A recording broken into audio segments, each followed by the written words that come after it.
Вечер добрый, вы продолжаете смотреть телеканал ТНВ. Ну и по сложившейся доброй традиции вашему вниманию прямо сейчас программа «Вечерняя игра». И мы ее ведущие, Илья Сергеева. Петр Нижинский. С нами Шашки, с нами интересный гость, но, безусловно, куда мы без чая. И с нами сегодня интересный гость. Это актер, режиссер театра имени Галиаскара Камала, драматург Ильгиз Зайниев. Добрый вечер. Добрый вечер, здравствуйте.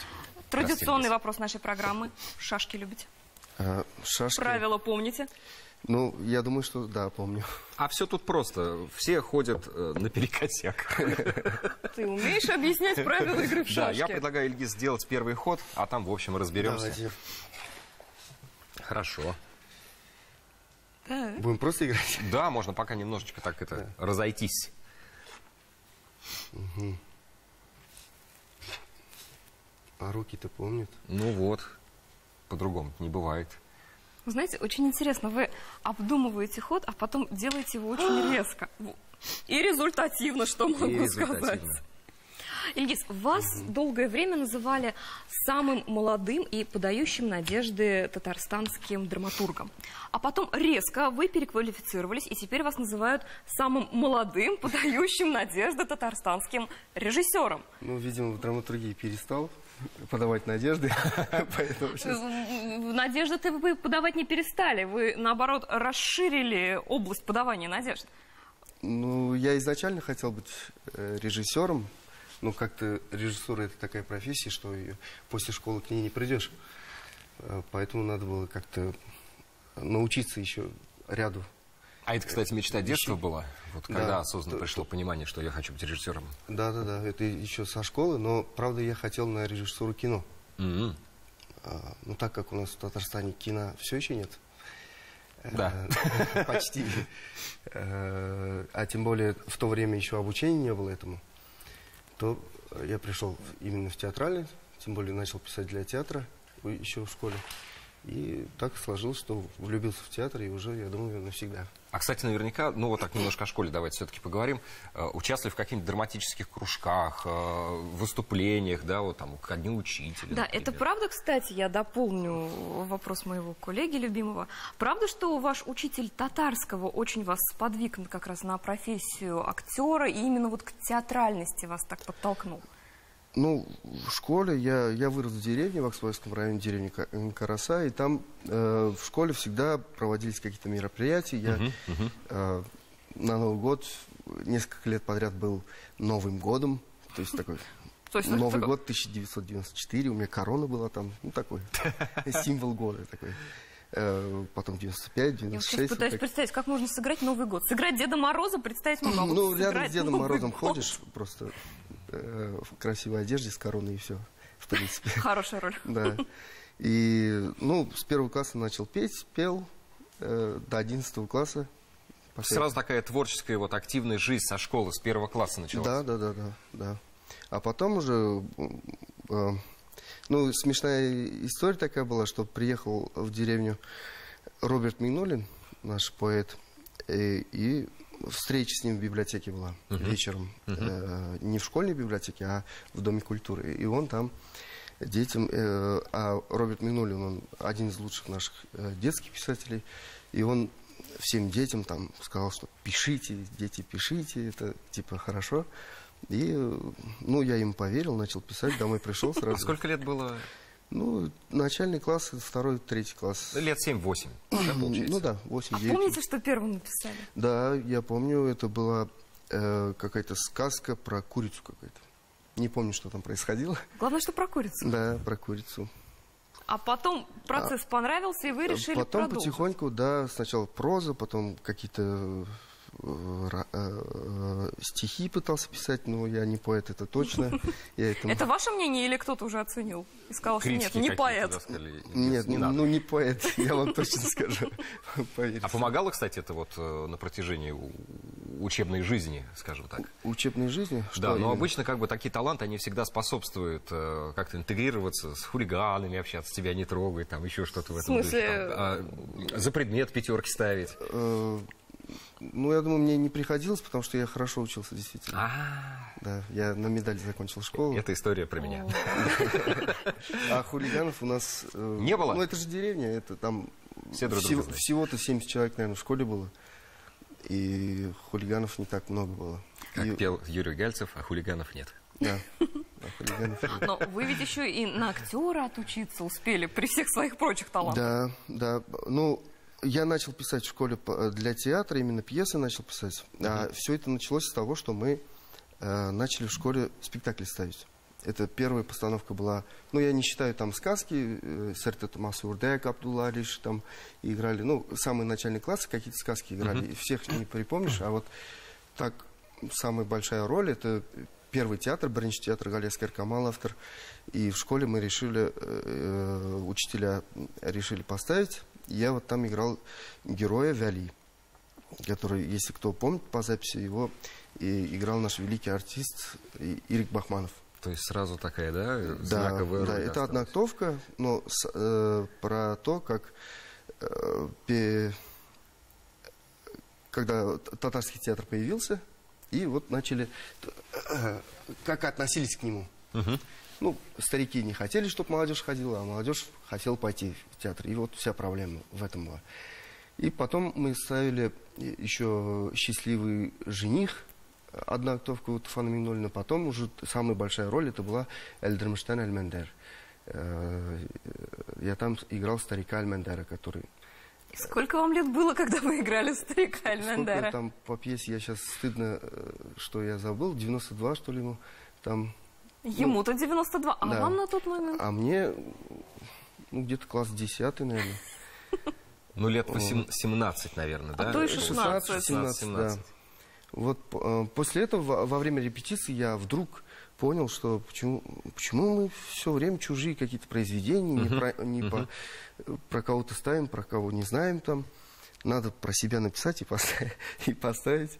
Я помню, ночью лег спать и долго не мог заснуть. И думал, встать, написать, что ли, встать, написать, что ли.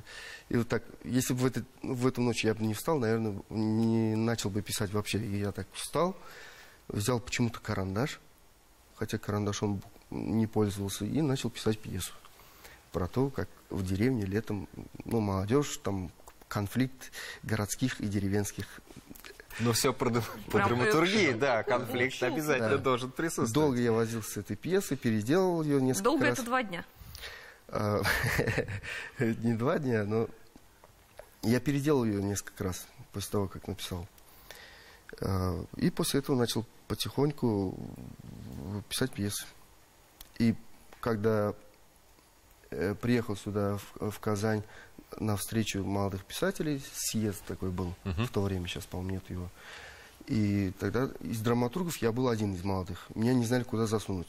То есть к поэтам меня не отправишь, к прозаикам тоже вроде бы как.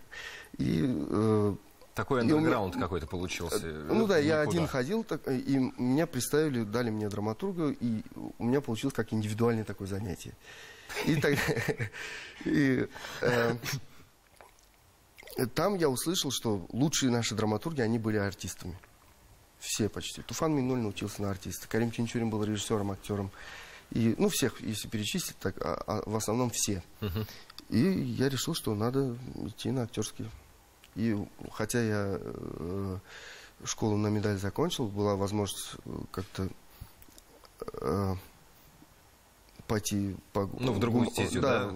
Ну, там какой бы, кстати, вот говоря, вот интересно сменить театр? Раньше я думал юристом быть. Сначала, еще в 3-м классе. Какое интересное сочетание талантов у вас.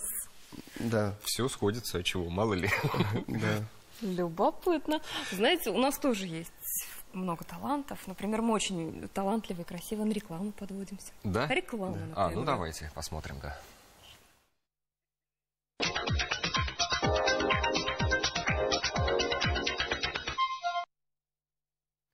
Что продолжим нашу вечернюю игру. Ильгиз, может быть, ход, да? Немножечко, да. Ну, начали вы очень продуктивно. Да. Ну, спасибо. Мы любим продукты. Так.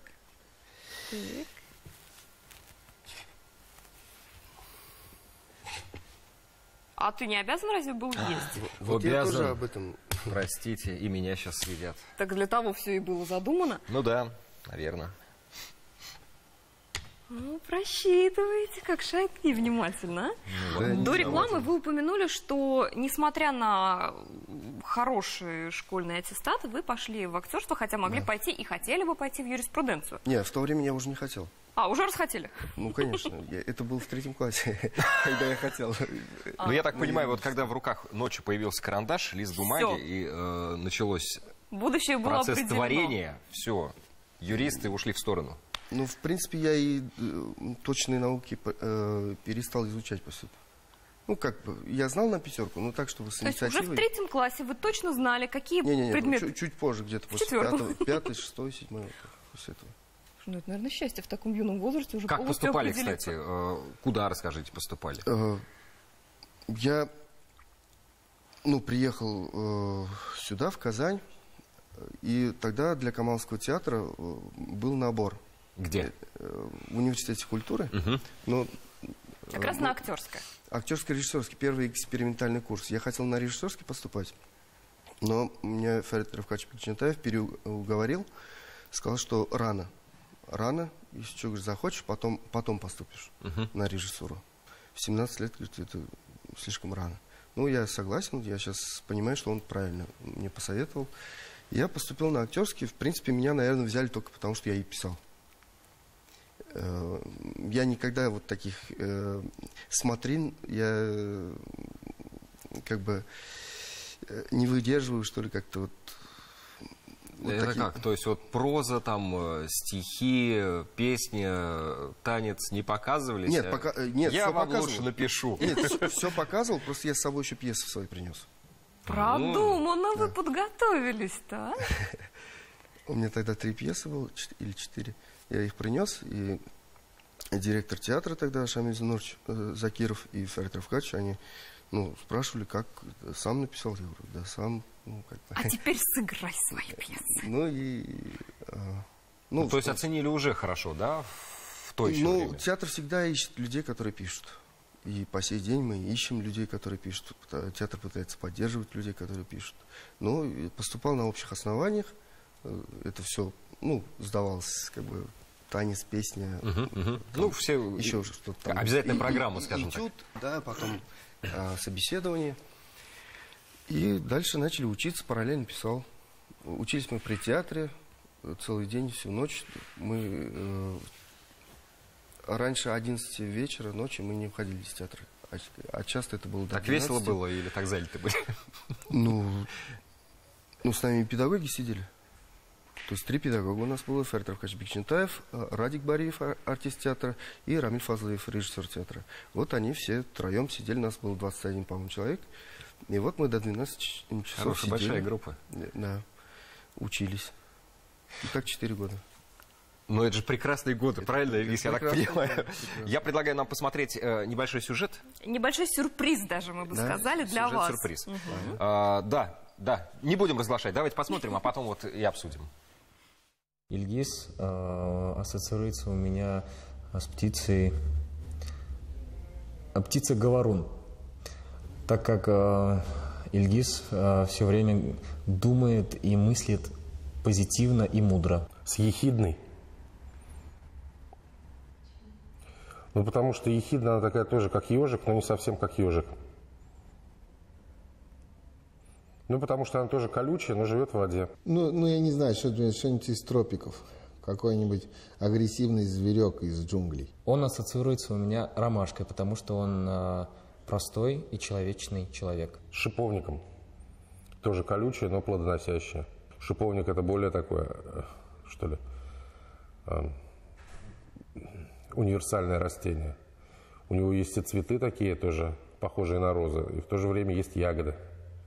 С ним можно пить чай. Кактус, или есть такая насекомо-ядка такая, она открывается туда, что-нибудь садится, и она закрывает и съедает. Этот человек ассоциируется с жанром романтической баллады, потому что в этом жанре он никогда не работал, а он всегда любит пробовать новое и, может быть, когда-нибудь до него доберется. Он человек разносторонний, думаю, ему все близко, а если конкретно, то комедия. Потому что, еще раз повторюсь, этот человек очень позитивно мыслит и оптимистично живет в этой жизни. Он способен на все жанры. Нет жанров, в котором он бы не писал. Он любит работать во всех жанрах. И вообще пускаться на всякие эксперименты и авантюры. Да. Очень любопытный портрет получился. Какие интересные лица у вас там. А как похоже. Но это коллеги говорят о вас, собственно, да? Вот в этом и состоял наш сюрприз. Я так понимаю, многих узнали действительно и по голосу, Да. и по фактуре. Сходится мнение, кстати, у многих. Интересные очень образы. Понравилось вот со стороны такое услышать? То шиповник, то роза, то ехидна. Чай с вами попить можно. Ромашка была то ромашка. Ну, значит, вы очень разносторонний Ну, человек. видимо, да. А сами вы каким себя считаете? У вас больше шипов и шиповника или все-таки ромашки? Или чаю. Я не знаю, как бы не моя задача оценивать меня самого, наверное. Я работаю как могу и как мне хочется. А главное не навредить, быть в профессии и быть профессионалом в своей профессии и не обижать людей. Мне вот интересно, зацепилось так ухом, да, очень много было таких аналогий все-таки с колкостью. Мне вот интересно, с чем это связано? Почему так? Мне То вот есть... тоже Вы интересно. авторитарный режиссер, может быть? Или подкалываете своих подопечных? Ну, у нас весь театр друг друга подкалывает. Без этого как? Мы же, ну, надо жить с юмором. Такой сад шиповников. Да, Кололи друг друга и пошли чай пить. да. С ромашками. Да. У вас очень интересная фраза однажды в одном интервью проскочила. Вы сказали, что режиссер – это прежде всего ответственность перед другими людьми, перед актерами. Ну, конечно. А не тяжело такое бремя на себя взваливать? Ну, если это часть профессии, а куда деваться? Или не заниматься ей, или заниматься. Ну, то есть это осознанный шаг, в общем-то. Конечно. Если ты пишешь, ну вот ты просто драматург, ты у себя дома пишешь, и у тебя нет никакой вообще обязанности. Ты пишешь. Когда режиссер эту пьесу или берет, или не берет. Если берет, он уже все, он ответственность на себя взял. То есть у драматурга вообще никакой ответственности. А режиссер каждый день приходит на репетицию. Сколько у тебя там актеров? Может быть, у тебя там 1 актер, может быть 2, а может и 30 быть. И каждый из них хочет хорошо сыграть. Каждый из них хочет хорошую роль сыграть. Каждый из них хочет как бы не прожить эту жизнь зря впустую. Так это еще мало актеры. Тут же спектр расширяется у режиссера, Спектр правильно? расширяется. И свет, и звук, и декорации. И все нужно да, проконтролировать, и все художник, посмотреть. и композитор, и реквизит, и монтировщики, и директор театра, и костюмеры, и все. И всех нужно знать в лицо, каждого как человека понимать. Да. Всех Не надо просто. знать. Как справляетесь-то? Ну, как-то так справляется, я не знаю. Ну, легко, то есть все-таки, да, больше? Ну, по-разному или бывает, приходится это же прям... работа, это же работа. А вот после вашего спектакля про Ричарда Третьего, когда там в конце практически саваном посмертным накрывало зрителей, все ждали, что... Всех накрыло, я бы сказал. Вот саваном причем. Всех накрыло. Все ждали, что же будет, что же будет. И тут вы ставите Галия-бану, такой достаточно классический татарский спектакль, даже с гармошками, и многие говорили, а как так, а может это не он поставил? И интересное Причем, я, сочетание. насколько знаю, там такая любопытная игра цифр получилась именно вот со спектаклем, который сейчас вот мы будем Галия-бану? обсуждать. Да. Ну, там, да, там Галия-бану, во-первых, это 100 лет пьесе. Да. Я об этом как раз. Там у вас магия цифр случилась. Потом 10-я постановка в нашем театре этой пьесы. И еще что-то было. Не помню. Но все срослось очень удачно. То есть вы вот на эти магические сочетания, совпадения особо внимания не обращаете? Да нет, А на конечно. критику со стороны, вот о том, что Лия сначала говорила, что как так? Может Ну, быть, это не он поставил. Ну, это же хорошо, когда говорят, что, может, это не он. Это же не значит, что в плохом ключе сказали. Но ведь зритель, который был на вашем Ричарде и видел вот это все, он пришел на следующий ваш спектакль и, возможно, ожидал какой-то такой немножко и провокации. А тут раз — и классический татарский спектакль.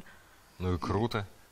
Или ходят все-таки разные я люди так на эти В этом, спектакли. по-моему, в этом и есть, ну, по крайней мере, для меня ценность, чтобы как бы не заштамповываться, где-то уметь делать по-разному. Опять-таки, возвращаясь к спектаклю «Ричард», что вы первый акт переделывали какое-то неимоверное количество раз, уже даже когда спектакль вышел в прокат. Ну, не только первый. А, и остальное тоже? Мы ставили спектакль 9 месяцев. 9 месяцев прошло с того времени, как начали репетировать и как премьера вышла. И на самом деле Шекспир — это такой автор, которого можно вечно, наверное, переделывать и делать, и работать над ним. То есть актуальности не теряет он? Актуальности он никак не может потерять, потому что это как пророческие тексты такие, Шекспир. А я многому научился на Шекспире, именно на Ричарде. И я, может, спектакль по-разному его оценивать. Есть люди, которые говорят, что он не получился. Есть люди, которые приходят на каждый спектакль и смотрят. У него есть как свой фан-клуб такой. Фан-клуб Шекспира. Он прекрасно звучит. Да, неплохо. А правда, кстати, что вы Тарковского не очень любите? Тарковского? Нет, почему? Неправда? Я просто с настороженностью смотрю на людей, которые говорят, что я понимаю Тарковского. Его невозможно понять? Нет, почему? Наверное, можно. Кому-то, просто я сам не до конца понимаю, поэтому, когда люди с уверенностью говорят, что они все понимают, там, я чуть-чуть с настороженностью смотрю. А к Чехову как относитесь?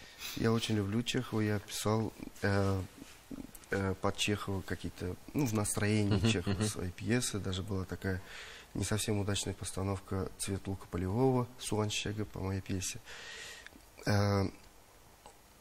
И мы занимались Чеховым, когда были студентами, играли, пытались, этюды делали, «Дядю Ваню» мы делали, потом рассказы делали. Потом уже, когда я стал режиссурой заниматься, еще со студентами делали вот «Смерть чиновника» рассказ. Я ставил как дипломную работу одного курса. И, Чехов, он и есть Чехов. Это не Шекспир, он другой, но тоже... Есть что-то у них общее, наверное. У актеров частенько бывает такая мечта голубая сыграть Гамлета, у режиссеров поставить Шекспира, что вы уже, собственно, сделали. А есть еще какая-то вот эта ступенька, до которой хочется дойти, кого хочется поставить? На место. На место, на сцену. Знаете, хочется... У меня такое желание, я его всегда говорю, надеюсь, я... Это когда буду говорить, и когда-нибудь это случится, я хочу, чтобы татарский театр, мы идем уже к этому потихоньку, наш театр, по крайней мере, идет к этому, чтобы он был признан на мировом уровне. Чтобы, как говорят, там, театр Кабуки, все знают, примерно знают, как это хотя бы выглядит. То есть я представляю, что как минимум это японский театр. Да. Или там Дель Арте, да? Все знают, что там хотя бы то, что маски одевают.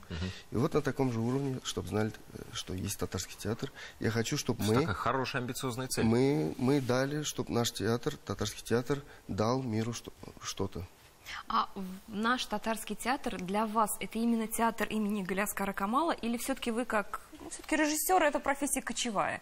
Или вы готовы оставить свою возьмут, пригласят куда-нибудь. И отправиться куда-то? Я же ставил... За рубеж, например.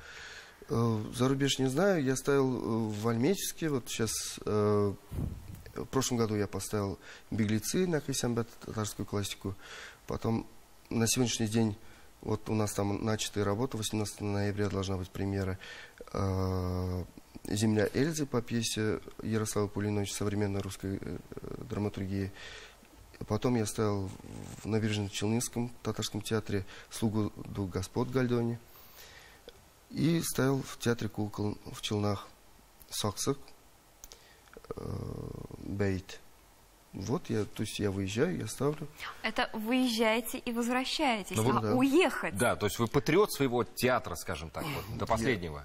Я патриот своего театра, я патриот всего татарского театра. А вот если где-нибудь, я не знаю, в Лондоне, допустим, открывается... Татарский театр. Татарский театр, да. Я уверен, диаспора в Лондоне тоже есть. Предлагают. Ильгиз, welcome to the great capital of Britain. Вот в этом духе, да?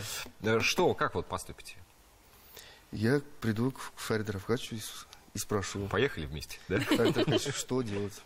То есть прислушивайтесь к гуру. Конечно. А не тяжело, кстати, будучи учеником этого режиссера, потом работать с ним уже практически на равных? Даже многие выпускники педагогических вузов наотрез отказываются идти работать в те школы, в которых они учились, потому что я же там учеником был. Как я теперь приду туда учителем? Ну, знаете, я... То есть в своем театре я всегда знаю, что есть Фарид Равкатович. Если у меня что-то не получится, то он подскажет. Я как за стеной. И у нас ничего такого нет. То есть мы занимаемся искусством. И ради искусства все там... То есть когда он занимается искусством настоящим, и я пытаюсь заниматься искусством настоящим, то никаких конфликтов не может быть. Грани стираются, в общем. Конечно. Получается. То есть все же думают, что там между собой люди конкурируют или еще что-то. Когда люди видят, что они занимаются искусством, все остальное забывается. Процесс творения самый главный. А есть какой-то жанр, как вам кажется, который татарский зритель не примет? Или пока не форма готов какая-то, может принять? быть. Да. Татарский зритель, это, знаете, он же разный. Вот, кстати, какой он? Да. Он разный. Конечно, особенно сейчас. Есть общая масса такая, наверное, 80-70%, может быть, зрителей, которые любят какие-то, более традиционные спектакли. Есть люди, которые, вкусы у них уже другие, хотя он татарин, и, может, он как-то по-другому развивался, там, и еще что-то, то есть ориентиры у него другие, и они смотрят совсем другие вещи, и для них, конечно, интересен другой материал. Поэтому у нас есть малая сцена, у нас вот то, что мы начинали говорить, почему всегда разные, почему Ричард, потом Галия Бану. То есть мы должны работать для всего татарского народа. И уже не только для татарского народа, а для зрителя татарстанского, так скажем, так как у нас много людей, которые приходят и сидят с наушниками, и большинство из них даже не татары. И какие-то эксперименты, они более, конечно, надо начинать, это может быть в малом зале, где 165 мест, и если это там найдет своего зрителя, и видно, что это может и в большой форме найти отзывы, то тогда можно и перейти с этой формой уже на большую сцену. Я думаю, так. Такой подготовленный риск. Да. А молодежи, кстати, много стало ходить? Да, много. На разные спектакли по-разному. То есть зритель, он, разбивается. Кто-то более старшее поколение любит одни спектакли, а молодежь более другие, может быть. Но Аллах шукр, в театре есть молодежь, значит, у нас через 10, через 20 лет будет уже и среднее поколение зрителей.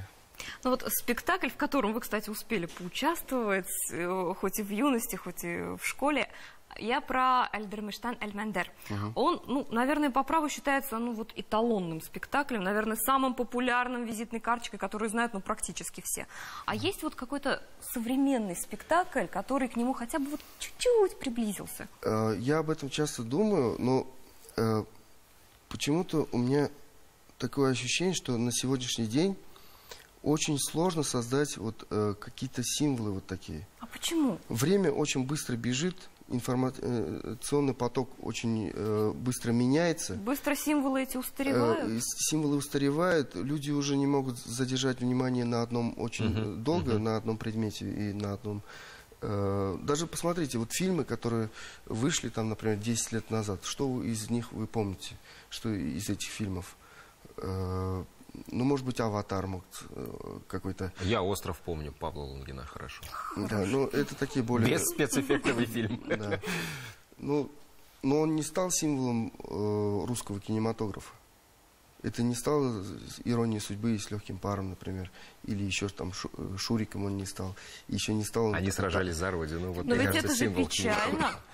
Это печально, но мы стремимся к тому, чтобы... То есть все-таки информационные потоки, они... как-то не то, чтобы даже меняют сознание, что ли, людей, а... Упрощают какой-то минус в этом присутствии все-таки. То есть большое такое количество информации. Я думаю, да. Потому что как-то начинаем жить более поверхностно. Ну так это задача как раз, мне кажется, искусства и культуры сконцентрировать людей на чем-то конкретном. Ну, да. Ваша непосредственная задача, получается. Вот смотрите, вот когда мы даже еще учились, в 2004 вот мы поступили, в Казань никто почти не приезжал. Ни один из столичных театров там очень редко. Я вот помню, что Резо Габриадзе свой театр привез, и Лев Абрамович Додин свой театр привез. И все, больше никого не помню, кто бы вот за эти 4 года приезжали. А сегодня посмотрите афишу казанскую. Кто только здесь не играет. Здесь уже побывали все, кому не лень. И не по разу. Да, и не по разу, и уже традиционные гастроли у людей, у других театров. То есть город развился до того, что нам уже приходится бороться за зрителя. Понаехали. Да, не только с соседними театрами, а уже с столичными театрами. Ну так это, мне кажется, способствует как раз развитию. Это способствует уже конкурентная среда, когда она растет, уже качество растет, потому что ты не можешь засиживаться. А если хочется засидеться? Отдохнуть. Если хочется засидеться, сидишь у себя в театре, и никого у тебя нету. Сидит у тебя зритель, там 70 человек.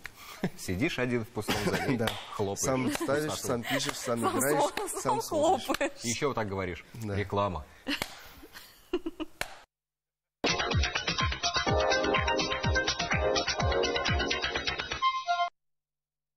Вновь добро пожаловать к нам в вечернюю игру. Добро пожаловать на доску. Уже? А я предлагаю вам сразу... Ну, давайте сделаем по ходу хотя бы. Вы как-то очень ноздря в ноздрю идете. Хочется уже немножко Ваш ход, Ильгиз. экшена. А мой точно? Да. Точно? Да. Все ходы записаны? Нет. Ну, давайте сходим. Вы просто так всегда приостанавливались, когда вот это начинали, а я делал свой ход. Нормально объяснил, да? Доходчиво, главное. Ну да. Так. Ой, а давайте, пока вы играете, мы сегодня много говорили про театр, смеялись про театр. Давайте посмотрим про театр спектакля. Про театр. Yana bir so'rovim bor edi. Shu panallar shashaklar yaratmaymi o'g'il? Sığınışlar indi yarata bulay. Nindigina shashak bo'la gitmadim, isida ketmay. Optiradim. Ha siz bilasizmi? Siz ana kanafirlar bo'la gitdingiz. Qana narsalar?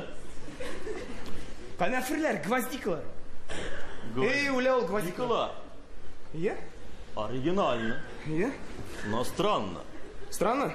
У ветеран babasi bilan o'sgan. Это вы так подметили-то, а? Про гвоздички. Наверное. Тут шахматы немножко... Ой. Вы еще и в шахматы играть успеваете. Шашками увлеклись. Кстати, я немножко отвлеклась. Да. Так никто пока никого и не съел, да? Ну, я тут пропустил, на самом деле. Да. Надо было есть. У нас такая... Ох, хитра сейчас почему будет хитра? у нас. Да потому что меня тоже съедят. Ага. Так. Это вот случайно получилось? Нет, все нормально. Мы пока идем прямо действительно, как говорится, ноздря в ноздрю. Уже не в ноздря, уже дамка есть у нас на поле. Да в одном интервью вы сказали, что русский драматический театр немножко вот заскорус, закостенел, что новых постановок интересных не так много. Очень уж они академичны. А у татарского театра то же самое творится? Я не помню, чтобы я так говорил. Уже приписать успели. Слово «заскорус» особенно... Потому что после Бутусова, Богомолова, там, Карбаловского говорить, что русский театр закостенел, как-то очень... То есть есть положительная динамика и у русского театра? Нет, я мог говорить про драматургию. Да, именно об этом и речь. Русский театр на сегодняшний день мало занимается своей драматургией. Они не растят своих драматургов. На сегодняшний день русский театр потерял комедию вообще. Почему же вот я не знаю. Вот и кинематограф... Не смешно стало. И кинематограф потерял свое лицо именно в комедийном жанре. Комедия и кинематограф — это вообще тема очень печальная. Снимается под голливудское лекало не очень удачно, понимаете? Не очень для кассы, например, русские театры почти все ставят зарубежные пьесы. Хотя на этом уровне неужели русские драматурги не могут что-нибудь написать? То есть шоу-бизнес пробрался и в театр. Ну, я не знаю, в чем проблема, в чем именно причина, но мне болезненно смотреть, что такие, русские драматургии, извините меня, комедии Островского, Гоголя, Грибоедова, где вот эти Но личности как вы сегодня? в одном из интервью тоже говорили, что вот спустя, допустим, 10 лет, где вы можете увидеть нового, допустим, Булгакова? Да, да, именно что мы оставим.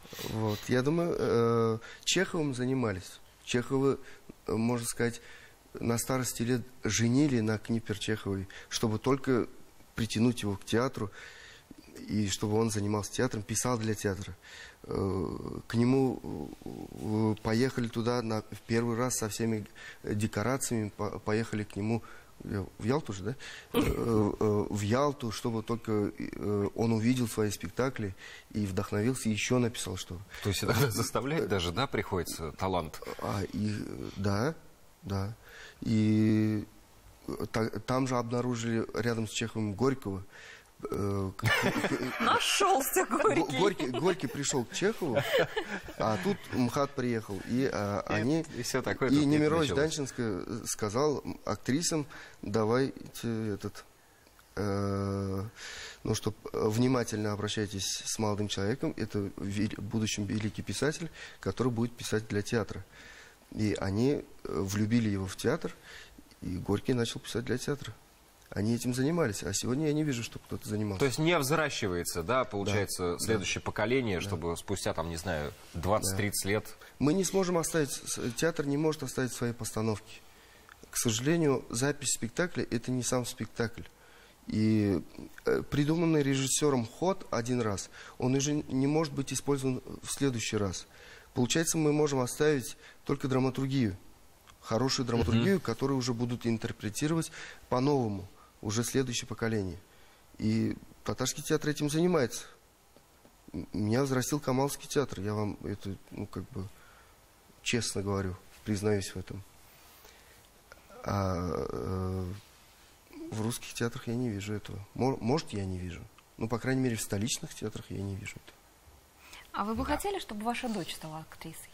Я бы хотел, чтобы моя дочь была здорова и занималась тем, что ей, что она будет любить. И я надеюсь, что мне хватит ума не препятствовать ее желаниям. А ее образ уже возникал в ваших пьесах, или вы пока не вдохновлялись ею? Последняя постановка «Катамсина в ожидании», это про беременных девушек, которые лежат на сохранении. Идея пьесы пришла именно тогда, когда мы ждали ребенка, ее, Гаухар. И вот она осуществилась. В прошлом году, в апреле, в прошлом сезоне, получается, в апреле мы выпустили этот спектакль. То есть это, получается, такой ваш подарок супруге был? Это даже ее подарок мне, то, что я смог написать эту пьесу. Вот так вот. Вы по знаку близнец, по знаку зодиака близнец, и в гороскопах пишут, что это личности такие очень иногда сомневающиеся, иногда очень многоликие. Вот как мы вначале говорили, ромашка и тут же... то есть противоположности. Именно. Верите в это? Вообще в гороскопы, я не знаю, в приметы. В барабашек? В барабашек больше верю, чем в гороскопы. Так, барабашки вызывают больше доверия, чем гороскопы. Да. Вы с ними общались, встречались, виделись? Нет, к сожалению. Нет. А вы суеверный человек? Моя религия запрещает мне быть суеверным. А простые какие-то житейские радости, поводить автомобиль, встретиться с друзьями, сходить на рыбалку, музыку громко поколоть послушать. дрова, в конце концов. Какие у тебя интересные житейские радости. Это очень радостное событие, поколоть дрова. Я за руль сел вынужденно, потому что понял, что уже надо садиться, так как если я обзаведусь семьей, детьми, и это будет... подспорье такое, да, определенного рода. Необходимо.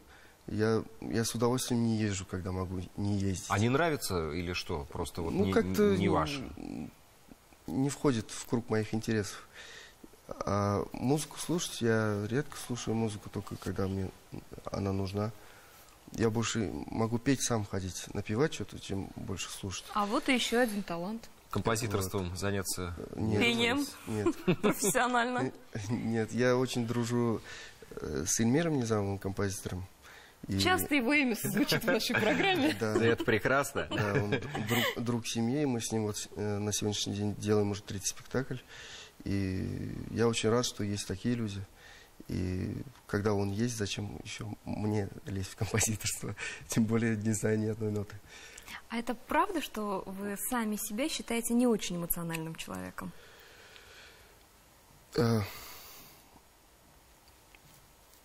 Я на самом деле, наверное, эмоциональный человек, но я могу сдержать эмоции. Я могу сдержать эмоции, но в нашей профессии быть неэмоциональным — это быть мертвым. Да. Как не реагировать. Мне кажется, любой неэмоциональный человек, он, извините, уже надо рефлексировать на что-то, на происходящее. А вы оптимист? Я? Да. Вряд ли. Реалист. Пессимист. Наверное, реалист больше. А какую книгу вы сейчас считаете? Знаете, наверное, надо здесь сказать очень умную книжку. Но, я прочитал недавно книжку про Мусу Бегиева. Это богослов татарский, который был знаменит во всем мире.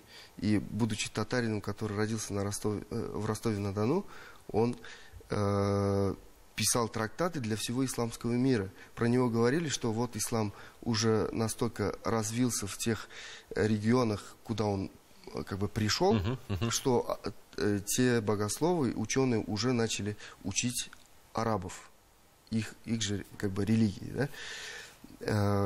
Очень интересная книжка была. Но на самом деле я ее дочитал вот на днях. А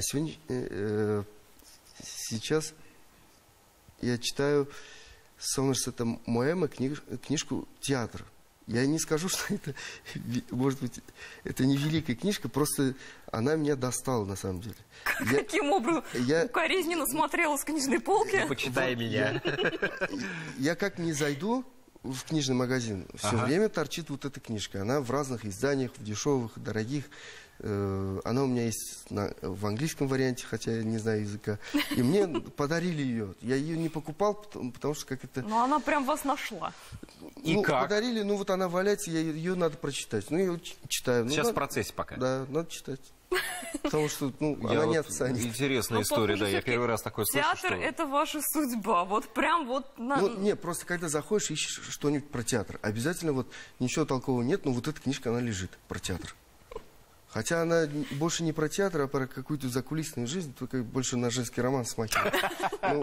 Вот я ее прочту и избавлюсь от нее. Да, отличный способ закрыть гештальт.